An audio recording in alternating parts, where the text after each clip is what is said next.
Hi.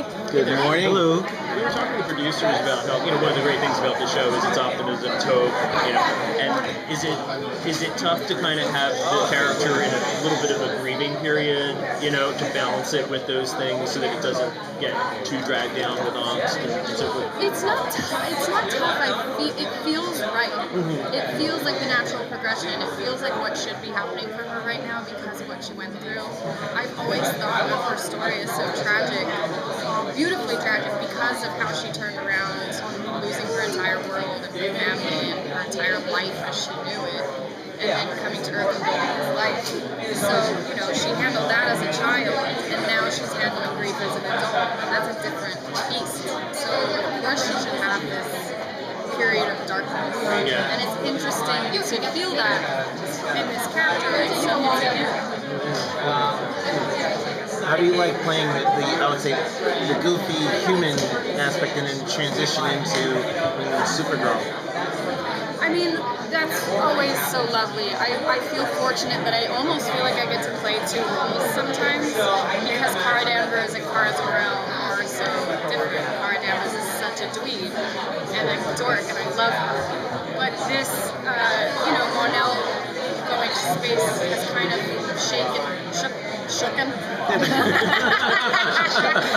it shook her to her core, and she's dealing with it on every front of her life. And the scales that she's always trying to handle and maintain of Kara and Zor-El, the reporter, or Kara Zor-El, the superhero, and Kara Danvers, the reporter, are very much leaning towards Supergirl right now. And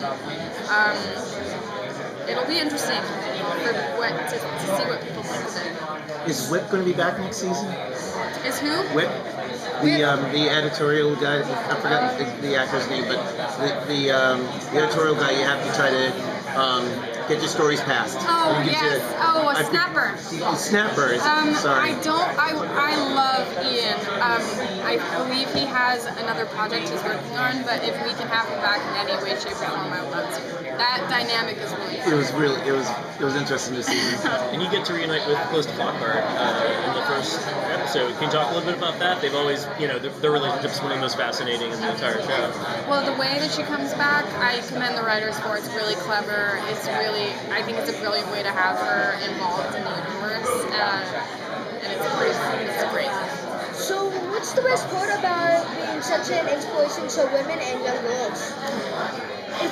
What I love about it is that it's not just me. I feel like the CW, and especially on all the superhero shows, has so many strong women that represent women from all walks of life, all sexualities, all races, and I'm really proud to be a part of it because we get to show people the complexities of being a woman and finding strength in yourself from so many different arenas and venues, and that's really cool. So we were talking about the musical episode with Jeremy. Last question. And I said, you have the unfair advantage because of Lee and all the work that you've done, and he's busting out about it. I got Smash and Broadway Place. Who's the better singer here? Jeremy. Jeremy? Jeremy Really? can sing circles around me. So now I have to go back and apologize now, huh? Because your Supergirl's telling me, no, Jeremy. Okay, I see how it is. I've seen Jeremy. We've both seen each other sing live, and we sing together all the time, but Jeremy has a really special voice. He is a beautiful singer. So we hear it live from Supergirl. Thank you so much. Thank you.